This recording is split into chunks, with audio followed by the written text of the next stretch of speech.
Yep, you guessed it. Yet another moleskin to add to my addiction. I've lost count how many sketchbooks I have of these. I love them to bits, and I am so excited to try a black paper sketchbook out. And the perfect way to do this is with Posca Pens. These are a new kind of wave of art supplies that I've seen so much on the internet lately. They are acrylic paint in a pen, which is kind of combining two great loves of mine of pens and paint, which I don't see how it could go wrong. This is my first ever set of them. It's a metallic set, and I'm really excited to see how they come out.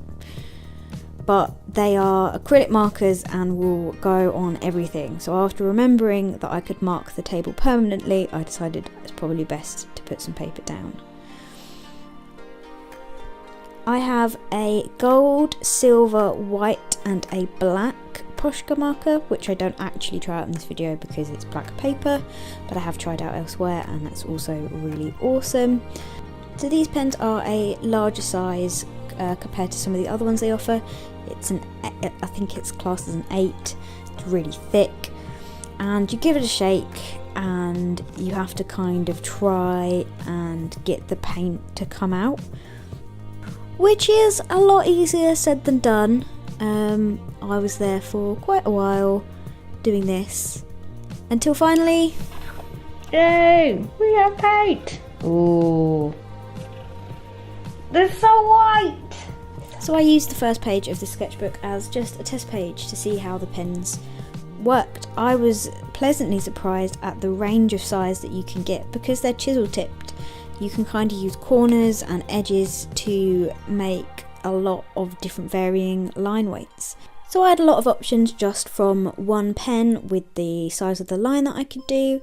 I then moved on from the white pen to the silver pen, and you can see not too well here, but there is quite a lot of difference, and especially because the silver shines. And then I had to get the gold to work, and I really liked this one. It was really bright and really in your face and really cool. My mum was also here, and she has a red Posca marker, so I nabbed that to borrow for this video as well. Now, I originally thought that I would struggle to think of a marine creature limited within the colours of white, silver, gold and red, but after about 5 seconds of thinking, this wonderful idea popped into my head to do a squirrel fish. I've seen squirrel fish in Puerto Rico. I tried to look back through my videos. Unfortunately, I don't have a video of the fish that I saw to show you guys, but these are really cool nocturnal fish that are red, gold and silver and a bit of white. So I thought it was a really cool one to try because I could not think of anything else to draw, and this fish look awesome. It was a bit weird working on black. It's like you're working backwards, so my normal method would be to kind of lay down the darks and then block out the lights and kind of save the space, but actually I kind of had to use the light as a way to mark out what I was drawing and when I was going to draw it. And I decided to go for kind of like a liney feel. I could have definitely had enough markers there to fill it in with blocks, but I kind of like the style that it kind of developed, just using little lines to hint at where the colours were. So I started off with the silver to do the scales, and then squirrelfish have little hints of gold and gold fins, so I started doing that. Squirrelfish are really cool. They are nocturnal animals, and that gives them a really giant big eye at the front.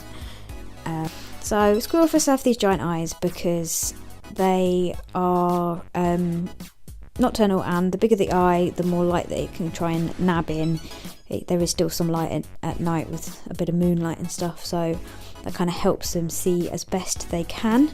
They're also quite well known for being quite vocal on the reefs, and have different types of chirps and sounds and different things from what I have read online.